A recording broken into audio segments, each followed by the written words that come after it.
I'm going to talk about how a movie had an indirect but definite effect on my career in the bike business, and how later it led to me building some frames for a very good friend of mine. 1979 was the year I came to the US. A movie was released that same year named Breaking Away. It was a coming-of-age story about a young boy with a passion for bike racing. Also featured in the movie was a red Mazzy bicycle.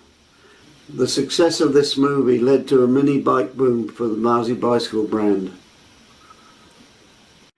This in turn led to a job opening the following year in Southern California as a frame builder for Mazzy. The frame shop I was working in was run as a co-op, and space was rented out to other frame builders and frame painters. It was there I met American builder Brian Bayless. That's Brian on the left of this picture wearing a blue shirt. With Brian in the white shirt is photographer David Ball. I met David Ball in 1982 when he came to visit Brian. As it happened, I needed the services of a photographer to promote my own frame building business. The image on this t-shirt that I'm wearing is from a David Ball photo. It was one of a series that he did for an article that appeared in Bicycling magazine in 1983. I agreed to build David a frame in exchange for his work. He became a good friend, and over the years I built several other frames. The first one I built for David was in 1982. It was a touring frame built in Reynolds 531 tubing. I wanted to do something different and experimented with a two-tone paint scheme. It was a very labour-intensive job, but as I was doing it for a friend, there was no actual dollar amount discussed. It didn't matter. It was as much for my own satisfaction of bringing something to fruition that had previously been in my mind only. Here's another one that I did. A similar paint job, only it was in a two-tone grey.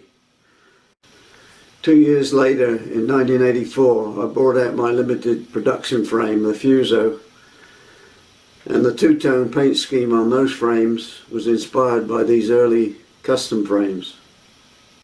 When I launched the Fuso frame in 1984, I again needed David Ball for photos for promotional purposes. Here is a magazine ad that I ran at the time with a David Ball picture of the same bike.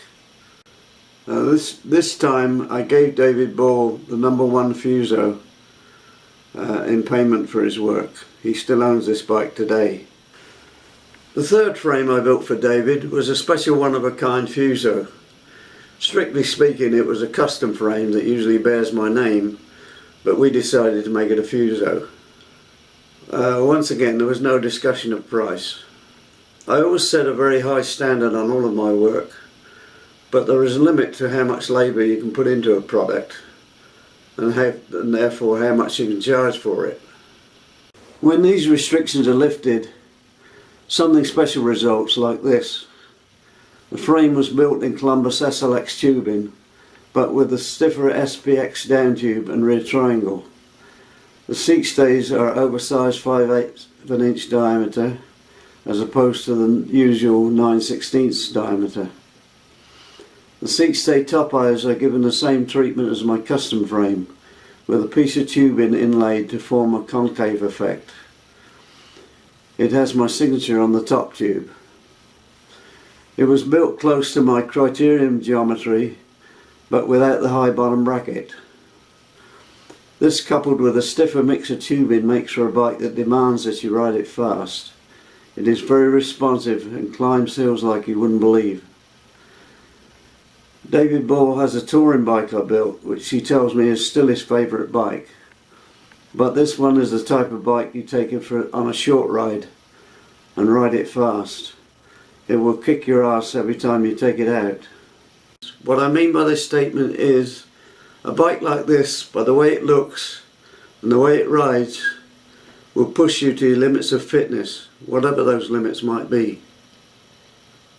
Thanks for listening.